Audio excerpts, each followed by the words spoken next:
embajador de México en Estados Unidos. Embajador, gracias por estar con nosotros. Bienvenido. ¿Qué tal? Muy buenas noches, Joely. Encantado de estar con ustedes y muy buenas noches también al auditorio, como siempre. Para empezar, ¿qué se puede esperar de la reunión de mañana? Creo que de la reunión de mañana ha habido un esfuerzo primero de ambas partes de encontrar campo común, me refiero al gobierno de México y el gobierno de Estados Unidos, de encontrar campo común en el tema de energía y en particular de las energías renovables. Me parece ser que todavía eso no ha ocurrido del todo.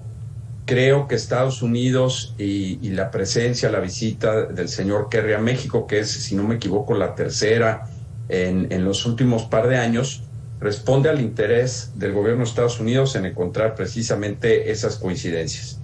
Y por otro lado, me parece también que tenemos en medio toda la discusión en torno a la disputa que ha habido por las decisiones de política energética del gobierno de México y la legislación en particular en materia de electricidad, que ha generado una disputa en términos del Tratado de México, Estados Unidos y Canadá, donde, como sabemos, hay consultas o se han extendido las consultas con el propósito de evitar llegar a un panel.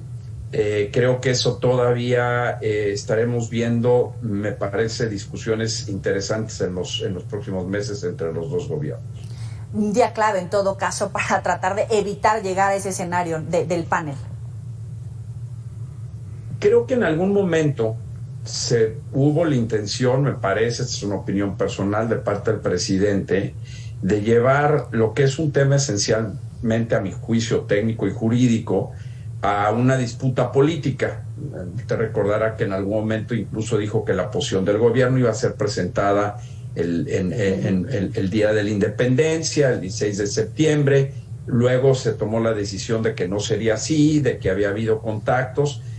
Yo me parece que ambas partes han decidido, al menos por el momento, y utilizo el término coloquial, patear el bote un poco hacia el futuro.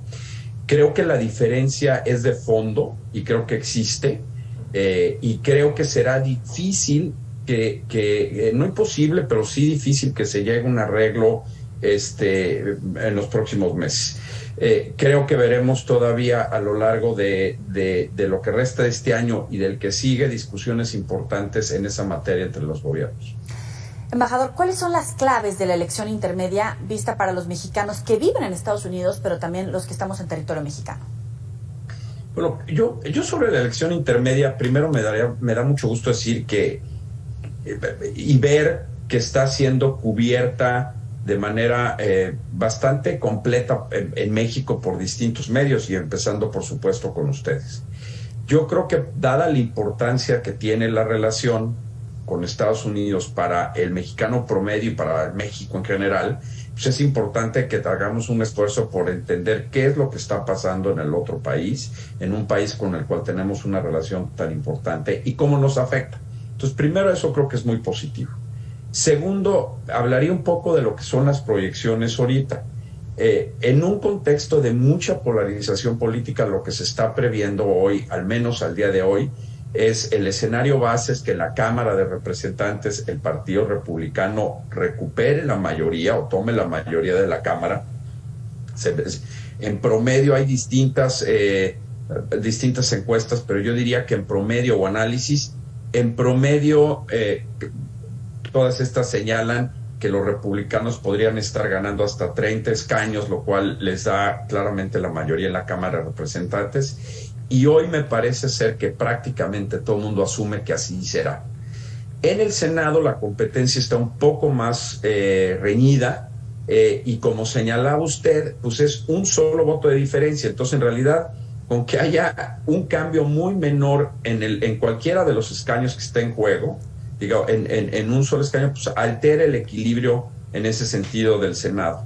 Y ahí lo que se ve ahí es, demasiado pronto para hacer una predicción, y aparte una predicción siempre riesgosa, pero creo que es también posible que los republicanos llegaran a recuperar el Senado, lo cual cambiaría radicalmente la dinámica para la administración Biden. Repito, no es que sea algo cierto, como parece ser en el caso de la Cámara.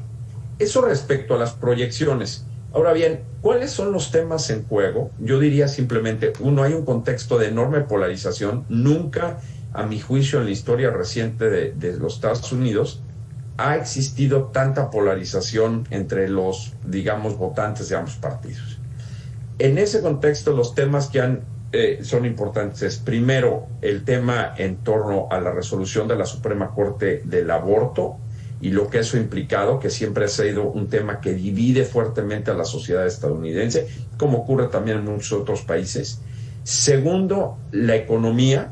En general, los votos o las, digamos, opiniones de la gente tienden a favorecer a los republicanos ahora con respecto a economía. Si es el votante estadounidense, ve al Partido Republicano con mejores ojos con respecto al manejo de la economía, y hoy está pesando mucho por la inflación y por el prospecto de eventualmente una recesión mundial en los Estados Unidos. Yo diría que ese es el segundo gran tema.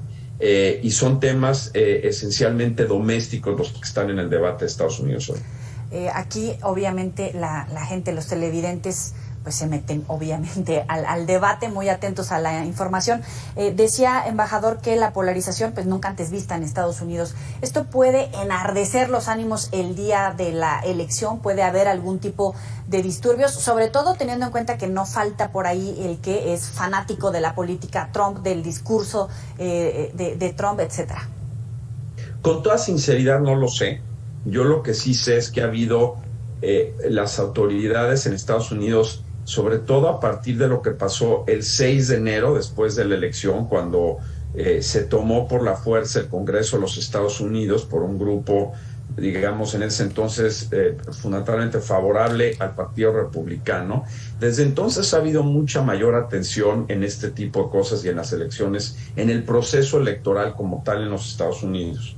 Creo incluso que tanto el Departamento de Seguridad Interior como, digamos, distintas agencias en los estados han tomado mayores previsiones que en el pasado respecto al proceso electoral, eso sin duda. Que vaya a pasar algo, francamente no lo sé, simplemente creo que están más alertas las autoridades, y lo que sí es que va a ser una jornada bastante reñida, y con ánimos muy caldeados, como se dice coloquialmente. ¿Cuáles serían las claves para el futuro de la relación bilateral? Digamos, quizás sea un poco presuntuoso de mi parte hablar de las claves, puedo simplemente expresar algunas opiniones generales. Sí. A mí lo que me parece es que, uno, yo siempre he sido y de la idea de que la relación, para México, la relación con Estados Unidos es la relación que obviamente tiene un mayor impacto con el mexicano promedio, que es una relación que bien manejada nos conviene, que tenemos una integración económica sumamente importante para el desarrollo de nuestra economía, y que el chiste, por supuesto, de alguna manera es poder encontrar intereses comunes que nos permitan sacar provecho de lo que es la vecindad con Estados Unidos. Yo siento que el presidente López Obrador entendió a lo largo de su carrera política gradualmente la importancia de esta relación, y cuando finalmente fue electo presidente y le tomó la responsabilidad constitucional de hacer la política exterior, creo que entiende la necesidad de la misma, pero no me queda claro que la vea como una oportunidad, y creo que hay una diferencia importante. Ese es un punto. El otro es que creo que la narrativa que sale y que vemos de las reuniones, los comunicados de prensa, el tono de las visitas de los mandatarios o de gabinetes que ha habido, es un tono en general muy positivo. Yo creo que es una narrativa bastante normal, y que denota el interés de las partes de construir, lo cual es bueno. Pero creo que hay también una brecha entre la narrativa y lo que realmente está ocurriendo. Es decir, no es suficiente desde mi punto de vista decir queremos y tenemos una relación de respeto. Bueno, pues eso prácticamente hay que procurarlo, pero se da por descontado. El chiste es que esta relación con Estados Unidos, que es una potencia económica y tan importante para nosotros, y en otras muchas dimensiones, pues no sea útil a la mayoría de los mexicanos.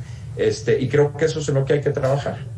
Embajador, lo vamos a invitar nuevamente porque se quedan muchas preguntas en el tintero y le agradecemos enormemente esta explicación para el auditorio de Mega Noticias. Todo lo contrario, Limo, con mucho gusto y muy buenas noches a usted y al auditorio. Muy buena noche también para usted. Sabe que puede recuperar estas entrevistas en los próximos espacios informativos. Muchas gracias.